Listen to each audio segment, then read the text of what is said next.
is Channel 8 WMTW, Maine's total weather news coverage.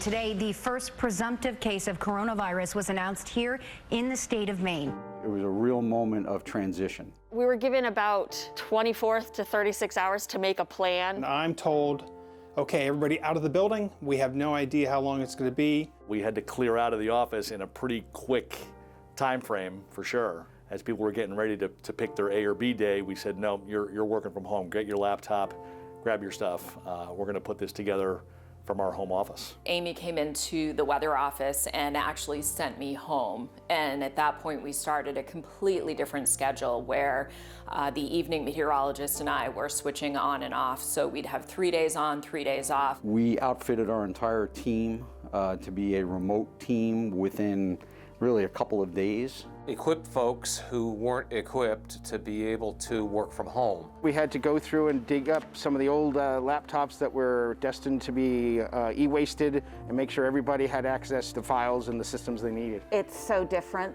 than how it used to be. Now it's either email, call the person on the phone, or text. You know, there's just challenges of not being able to see each other. There's challenges of not having all of the equipment at your fingertips all the time. You know, we have a lot of clients out there that are figuring out how do they get their customers to return or engage in their product. And so the commercial side is also trying to work through this problem. How do we do all this in a safe, based on guidelines? Our clients answer this too. Based on procedures that we're told to follow. You guys are so professional. This looks awesome. So we had to create systems outside of the building. We set up 2 trailers and a ENG van. The van is for master control operations, for duopoly operations, which is 2 TV stations being programmed at the same time and staying on the air. Our crews, reporters and photographers would be completely remote. And then suddenly the realization that this car is really way smaller than I want it to be for me, being 6'6". This job has always been about being resourceful, and I think COVID has only kicked that into high gear. So the first week or two, we had a bunch of instances where we were stubbing our toes. So now you have one director, one audio operator, and depending on the day, maybe you have a camera operator, maybe you don't. I think I was one of the first in the station to work from home. We didn't know how it was going to work.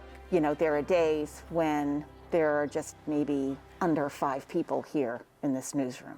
After that, it was what did we need to do within the building to keep the work environment for those who remained as safe as possible. Protocols included, so we had the mask wearing, we had social distancing, we marked off cubicles, we marked off bathroom stalls, we basically locked down parts of the building to try to just have some safe zones. Also, we had to figure out a way, if we had to evacuate the building completely, how to provide the means of doing what we do, which is, keeping the station on the air and keeping our news programs being produced. So we've got a trailer outside and one of our microwave vans set up, and all this gear feeds video out to those so we can replicate that functionality.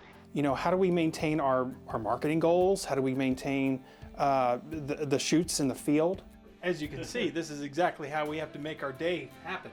You know, keep our message and our brand on point. Trust Maine's total weather. The word from very early on was, we're going to need to try to replicate what we do in our sales hall every day to the best that we can.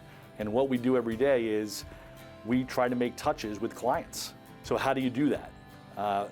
Phone calls, Zoom became our very early good friend. I think we figured out a groove that works. We've come up with this one teleprompter, camera, monitor, what I look like. And out of our 16-person crew, I think there's only 2 people so far we haven't cross-trained to do something different. The producer's now been moved outside of the room to a separate room. It has made communication a challenge. I feel a little bit like I'm on an island, separated from the production staff, the anchors, and if one thing goes down, whether it is my video connection, my connection to my IFB, or my weather computer, or the connection to that weather computer, I'm sort of sunk. We have been doing speed tests on our internet throughout to make sure that things are running smooth. You do have to make a phone call. I can't text, so if I need to call Mary Kate, my reporter, And here she is right here. Hello, it's Kevin. We started doing strictly Zoom.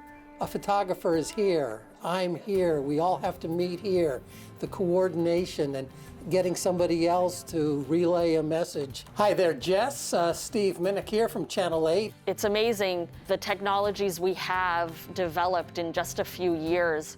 You know, a photographer can edit completely remotely and then hop onto a network from anywhere, just over a Wi-Fi connection, and attach a piece of video into our newscast rundowns. Today I'm just editing some quick stuff, and I got a 5 o'clock package.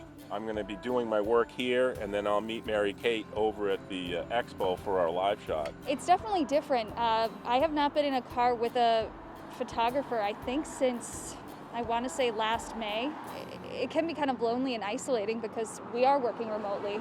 One of the biggest changes was going from a full newsroom where people are constantly there, you're constantly interacting, to just being in a room by yourself. A few of the remaining showers moving offshore from Portland. Our sales team has not been in this building since March 13th of 2020. I've been so involved in this news cycle in a way I never have before in my career. This pandemic has reminded me what an important role journalists play in our society. COVID is the most important thing right now, so we've got to continue to talk about it. My mask is 1 foot away from me at all times. I put my mask on every single time. We model the behavior that's backed by science. That's the first thing I say to everyone. We are going to be following every social protocol that there is. We really could be helping people, and I think we really are. First informers is often a term thrown around that's not relatively new.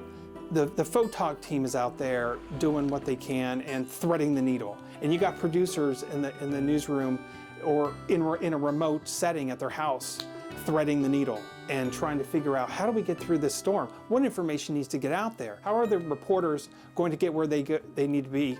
And the photogs, and then meet in the middle, and then you've got logistical challenges. And everybody's kind of really, I mean, not kinda, everybody's really stepping up to the plate. CDC warning new cases. We couldn't be more proud to bring this information to the public that really makes a difference every single day. We have received an unbelievable amount of feedback from clients thanking us for the continued coverage, news efforts, stories we tell, press conferences we cover.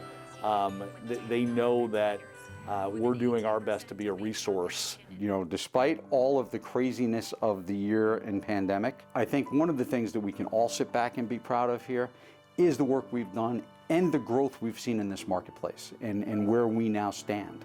I knew our station can get into the most competitive position that we had ever been in, and now I'm proud to say we're challenging for leadership positions, and you know that is all due credit to the rest of my team here. I love to sit here and say that I'm a part of it, but without the job that you and the other 99 or so other people are doing every day, we're not where we are today. And so, you know, congratulations to really everybody on what has been a tremendous effort during a tremendously hard time. And I know I say it a lot, and sometimes I feel like it gets lost, but I could not be more proud of the efforts we have made, and I certainly could not be more proud to be a part of this great team.